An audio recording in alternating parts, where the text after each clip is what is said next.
హర్ష, మీ అమ్మ చెప్పిన ప్రతి మాట నిజం.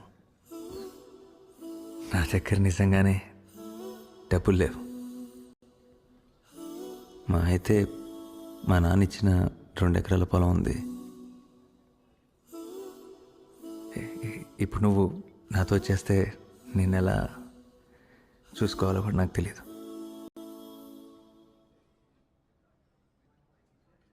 కానీ నువ్వు నా పక్కన ఉంటే ఏదైనా మేనేజ్ చేసేయాలనిపిస్తుంది. మేనేజ్ ఏంటి, ప్రపంచాన్ని గెలిచేస్తానేమో. Harsha, will you marry me?